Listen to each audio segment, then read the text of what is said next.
Previously on Wrong Love, Right Heart. She stepped into a story that was never hers, a side character in a world of fate and fantasy. But Ira Lane is starting to feel more than just borrowed emotions. Between the destined lovers and royal duty, lies a connection that was never written, and a choice that could unravel everything. Welcome to the Velvet Story. Settle in, you are about to hear chapters 11 through 15 of Wrong Love, Right Heart. A tale where the heart doesn't always follow the script, but it always tells the truth. Chapter 11, Shifting Realities. The days that followed their decision felt both surreal and terrifying. Ira couldn't shake the feeling that she was walking a fine line between two worlds, one that she had always known and one that was rapidly changing. She and Kale had been spending more time together, though they did so with a quiet intensity. Every moment with him felt like a precious gift, but Ira couldn't escape the lingering doubt that haunted her every thought. The world they were in was not hers. It was a world she had read about, a world that wasn't meant to bend to her will or to the feelings she and Kale shared. Yet every glance, every touch, told her that what she had with him was real. And that was terrifying. Ira's room, the night before the court hearing. Ira sat on the edge of her bed, her fingers tangled in the fabric of her dress. The night was still, too still, as if the entire world was holding its breath. Tomorrow, Kale would face the court. He would stand before the nobles, the king, and his family, and he would declare his intention to break from the established order. He was going to defy fate, something no one had ever dared to do before. Do you think it will work? Ira asked softly, her voice almost lost in the silence of the room. She hadn't seen Kale in hours, and the absence of him only heightened her anxiety. She knew that his decision to confront the court could change everything. He had promised her they would face whatever came next together, but Ira couldn't shake the feeling that the consequences of their actions would ripple far beyond anything they could imagine. Just then, the door creaked open, and Kale stepped into the room, his eyes filled with a mixture of determination and tenderness. He had a presence about him that made everything else fade away. "I've been thinking about you," Kale said quietly, crossing the room to stand in front of her. His hand reached for hers, gently pulling her to her feet. "I don't know if we're ready for this," Ira confessed, her voice barely a whisper. "What if we fail? What if breaking the rules of this world shatters everything?" Kale cupped her face in his hands, his touch warm against her skin. "We won't fail," he said, his tone filled with conviction. "I know what I feel for you, Ira. And I'm not backing down."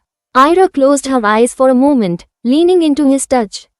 The world outside their little bubble seemed like a distant memory. But she couldn't escape the truth. If Kale's declaration at the court was accepted, everything would change. And Ira wasn't sure if she was ready to deal with the fallout. "Promise me something," Ira said, her voice shaky. "Promise me that no matter what happens tomorrow, you won't regret this. You won't regret choosing me." Kale's gaze softened, and he pulled her into his arms. "I'll never regret choosing you," he whispered against her ear. "And I won't let you regret it either." The next day, the courtroom. The grand hall was filled with the sound of murmurs as nobles and dignitaries took their places. Ira stood at the back, her hands clasped tightly together, her heart racing in her chest. She could feel the tension in the air. Something was about to shift, and it felt like the entire world was watching. At the center of the room, Kale stood tall and composed, his eyes fixed on the throne at the far end of the hall, where the king sat, watching him with a stern gaze. His declaration would be a moment of great consequence. Ira's stomach twisted. She was terrified, not for herself, but for him. For them. The king raised his hand, and the room fell silent. "Prince Kale," the king called, his voice echoing through the room. "What is this foolishness you bring before us? You wish to break the engagement, to go against the will of the kingdom and our customs?" Kale's voice rang out, strong and unwavering. "Yes, your majesty, I do not seek to follow the path laid out for me. My heart has chosen a different path. I refuse to marry Serafina, and I will no longer follow this preordained destiny." Ira's breath caught in her throat as she watched Kale stand before the king, defying everything that had been planned. There was no turning back now. Serafina, sitting to the side, looked shocked. Her expression was a mixture of disbelief and hurt, her eyes darting between Kale and the king. But she said nothing, just watched in silence, as the court waited for the king's response. The king's expression remained unchanged. This is madness, Kael. You will tear this kingdom apart with your actions. But Kael did not back down. He stepped forward, his eyes fierce as he addressed the court. If I must tear this kingdom apart to follow my heart, then so be it. I will not live a life of lies. And I will not stand by and watch Ira suffer for something that isn't her fault. The words echoed through the hall, and for a moment, everything seemed to stand still. Ira felt a rush of emotions, pride, fear, and uncertainty, swirling within her. Kael had chosen her, and he was willing to sacrifice everything for their love. The king's gaze softened slightly, though his tone remained harsh. You risk everything, Kael. Your title, your future. I risk nothing, Kael replied, his voice unwavering. Because Ira is worth more than any title or future I could ever have without her. After the courtroom, the court had ended in chaos. While some nobles supported Kael, others condemned him for his actions. The king's final decision would come later, but for now, Kael was free to follow his heart. Ira found him in the garden, the setting sun casting long shadows across the stone path. Kael was leaning against the marble pillar, his arms crossed, waiting for her. You did it, Ira whispered, her voice trembling with emotion. You stood up to them. Kael turned to her, his face a mixture of relief and exhaustion. I couldn't let them dictate my life anymore, Ira. I couldn't stand by and watch you suffer in silence. Ira stepped closer to him, her heart overflowing with love and gratitude. What happens now? Kael smiled, a small but genuine smile. Now, we live together, no more hiding. But even as he spoke, Ira couldn't shake the feeling that they were teetering on the edge of something much larger than either of them. The world around them had already started to change, and she feared what would come next. Chapter 12, Shattered Foundations. The days following the court's decision were filled with tension. The kingdom had been thrown into turmoil, as expected, with nobles divided over Kael's bold defiance of tradition. Some supported him, recognizing the strength of his resolve and the courage to follow his heart, while others, including influential members of the royal family, saw it as an act of rebellion. Ira had hoped for a peaceful resolution, but instead, the kingdom seemed to be on the brink of chaos. It was a fragile peace that held, and she felt the weight of it pressing down on her shoulders. Kael had been summoned multiple times to meet with the king, each meeting growing more heated, but Kael remained steadfast. He would not be swayed from his decision. Yet despite the kingdom's unrest, there was a quiet, unspoken understanding between Ira and Kael. The connection between them had deepened in ways neither of them had expected. But love, as they both knew, was not without its consequences. The garden, late afternoon. Ira sat by the small fountain in the castle's garden, her gaze distant as she stared at the water. The sounds of the evening, birds singing, the rustling of leaves, felt strangely hollow. She had never imagined her life would come to this. Everything had been so clear in the world she had come from. But here, everything was uncertain. Do you regret it? Kael's voice broke through her thoughts, and she looked up to see him standing at the edge of the garden, his silhouette framed by the golden light of the setting sun. Ira shook her head slowly, her heart heavy. No, I don't regret being with you, Kael. But everything is changing, and I don't know if I can keep up. The world around us is falling apart. What if we're not strong enough to hold it together? Kael walked over to her, kneeling beside her, his eyes soft but resolute. We can't control everything, Ira. The world will change, yes, but that doesn't mean we can't make it better. I'm not afraid of the challenges ahead. I have you by my side. I'm afraid of losing you, she whispered, her voice breaking. Kael's hand cupped her cheek gently, his thumb brushing over her skin in a comforting gesture. You won't lose me. I'll never let you go. We're in this together, no matter what happens. She leaned into his touch, closing her eyes for a moment. His words were a balm to her wounded heart, but she couldn't ignore the nagging feeling that this peaceful moment would soon shatter. The kingdom was divided, and while some had rallied behind Kael, others would stop at nothing to see him fail. The royal court, the next day. Kael's meeting with the king was not a peaceful one. The grand hall was filled with the tense murmurs of courtiers and nobles, all watching as the king addressed Kael once again. I gave you a chance, Kael, the king said, his voice cold and unforgiving. But you've chosen to tear apart everything that has been built. This rebellion, this disgrace, it will cost you everything. Kael's eyes were unwavering as he stood tall before his father. I'd rather lose everything than live a life that isn't my own. This isn't just about me, Your Majesty. It's about what's right. I cannot marry Seraphina. She deserves someone who can truly love her, not someone forced into a marriage for political gain. The king's face darkened. You are my son. You will obey the crown. Ira, who had been quietly standing in the back of the hall, felt her heart tighten. She had known that Kael's decision would come with consequences, but the weight of the king's words stung. It was clear now, Kael's path forward was not one of peace. The room was silent as the king turned to face the courtiers, his voice booming. The prince's actions are an insult to the very fabric of our kingdom. And for that, there will be consequences. Kael will be stripped of his title as heir. Ira's stomach twisted. She had feared this, but hearing it out loud made it feel so real. Kael's life as he knew it was about to change forever. The garden, later that day. Ira found Kael later that evening, standing alone in the garden, his back to her. His shoulders were tense, the weight of the king's decision hanging heavily on him. She approached him slowly, unsure of what to say. The tension between them had grown since the court session, and she felt the distance that had crept between them. You heard the king, Kael said without turning to face her. His voice was flat, drained of emotion. I've lost everything. My title, my future. Everything I was meant to be, gone. Ira's heart clenched as she stood beside him.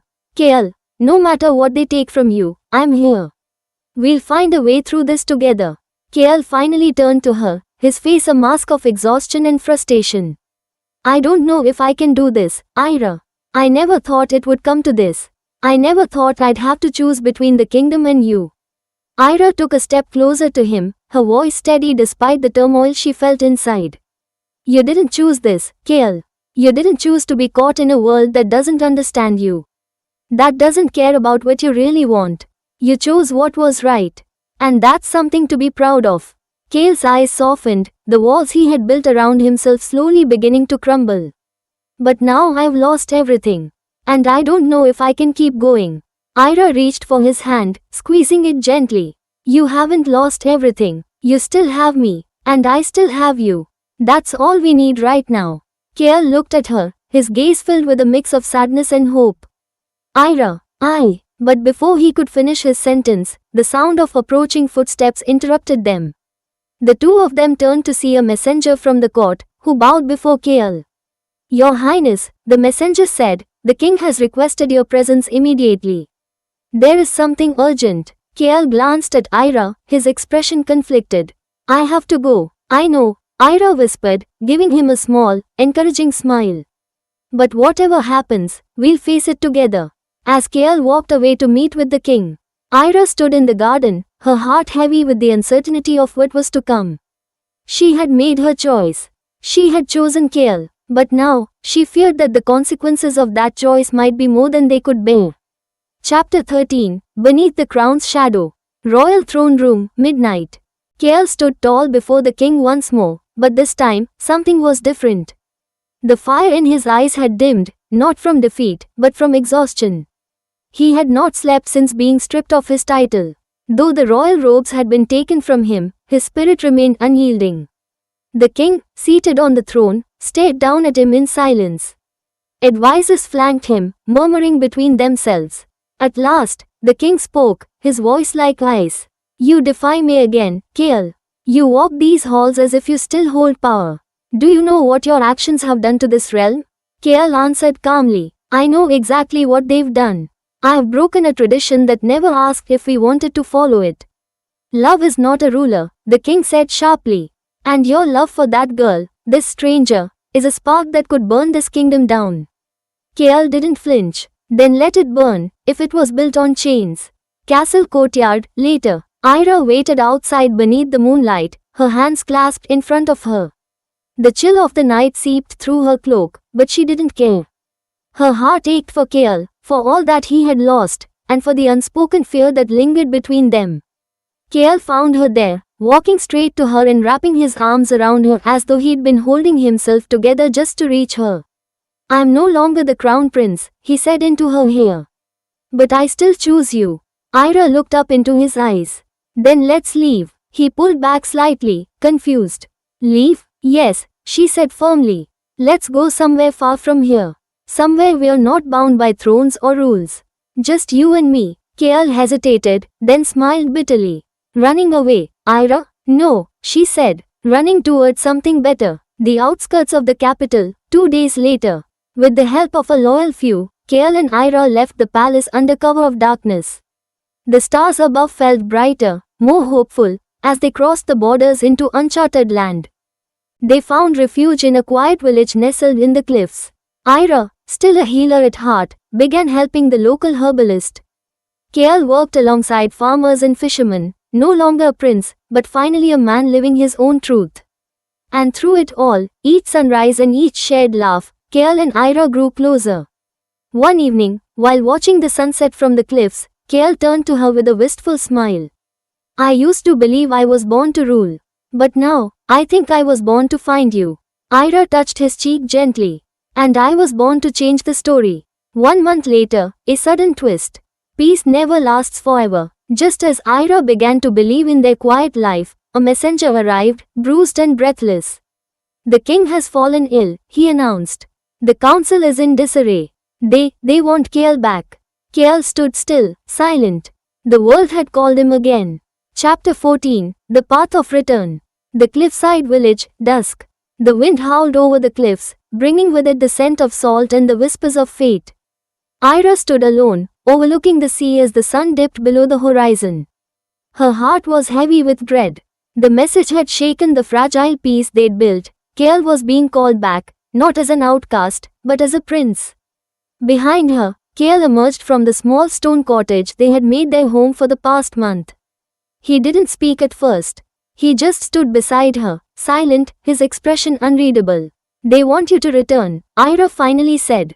"They want a prince, not me," he replied. She turned to face him. "But you are still their prince, Kale, whether you want to be or not."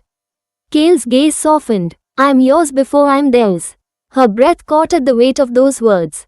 Ira's inner conflict. That night, Ira couldn't sleep. She stared at the ceiling of the tiny cottage, Kale's steady breathing beside her, both a comfort and a curse. This wasn't how the novel went. In the original story, Kale remained a loyal side character, his heart broken, his life devoted to the heroine who never loved him.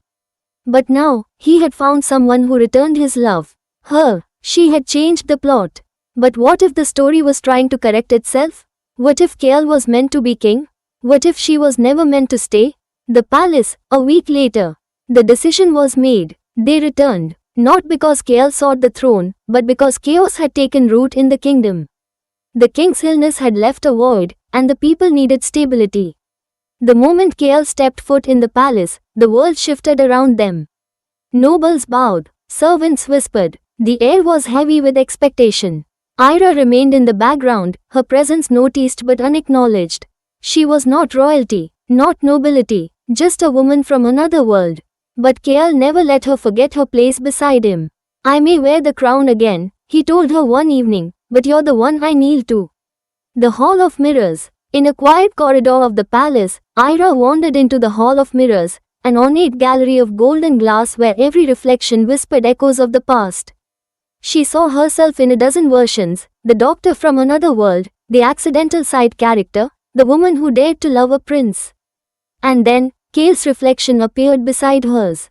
He didn't speak at first. He only watched her. "You are changing everything," he finally said. "Just by being here." She turned to him. "Am I ruining everything?" "No," he said. "You are giving me something the crown never did. Choice. A royal decision looms. The council demanded that Kale choose a queen if he were to ascend the throne." And though Serafina had quietly stepped away from the conversation, her shadow lingered. "You know they'll never accept me," Ira whispered that night as they stood on the balcony overlooking the capital. "I don't care," Kale said. "I'd rather rule alone than rule without you." She looked at him, eyes glistening. "But I care. I won't be the reason this kingdom breaks." The final scene of the chapter, a letter. Late that night, Kale returned to his chambers to find Ira gone. On the desk, folded carefully, was a letter written in her hand. Kale, I love you, but love isn't always about holding on. Sometimes, it's about letting go so the one you love can become what they were meant to be. Maybe I came into this story for a reason. But maybe I was never meant to stay. Don't come after me. Ira. Chapter 15, The One Who Left. Forest Path, before dawn. The sky was still ink dark as Ira trudged through the narrow forest trail beyond the capital. She clutched the edges of her cloak, every step away from the palace pulling at her soul. Her heart whispered go back, but her mind screamed let him become what he was meant to be. She had rewritten enough already. She couldn't be the reason Kale lost the crown again. The palace, Kale's chamber. Kale stood frozen, the letter still trembling in his hands. His breath hitched as if the words had sucked the air from his lungs. He read it again and again. She was gone. I told her not to leave, he whispered. I told her, but Ira always did the right thing, even if it broke her. Flashback, a memory between them. Just a week earlier, they had sat under the ancient cherry tree in the palace garden. Ira had rested her head on his shoulder. If I ever disappear, she had said, would you remember me like this? Not in the chaos, but in the quiet? Kale had chuckled, you'll never disappear. Now, those words mocked him. Ira's journey, town of Sion. Ira reached a small coastal town days later, far from courtly eyes and noble burdens. She introduced herself only as Yoon. No one asked more. She found work as a healer, tending to fishermen and farmers, letting her hands stay busy so her heart wouldn't collapse. She smiled for others, but inside, she was breaking. Every time the wind rustled, she swore she heard his voice in it. Every time she looked at the sea, she thought of his eyes. The royal court, pressure builds. The council gathered again. Your Highness, one elder said cautiously, the people are asking for a queen. If not Serafina, then someone else, soon. Kale's jaw tightened. And if I choose no one? Then the throne may choose for you. Kale walked out. He didn't want a throne chosen by chains. Late night, Kale alone. Kale stared at the stars from the highest tower. He had built dreams with her. He had promised her forever. And now he was surrounded by walls that echoed with silence. His hand clenched the necklace she had once worn, silver with a single moonstone. She had left it behind. It was the only thing she left behind. The oracle's words. Desperate for answers, Kale visited the palace seer, a woman with clouded eyes who spoke rarely, and never without price. She doesn't belong here, she murmured when Kale asked of Ira. She's a page turned out of place. She was meant to leave. Kale's heart thudded. Can she come back? He whispered. The seer only smiled. When the heart chooses love over fate, sometimes the story rewrites itself. Closing scene, Ira's vision. That night, far away, Ira dreamed. In her dream, she stood at the edge of a cliff.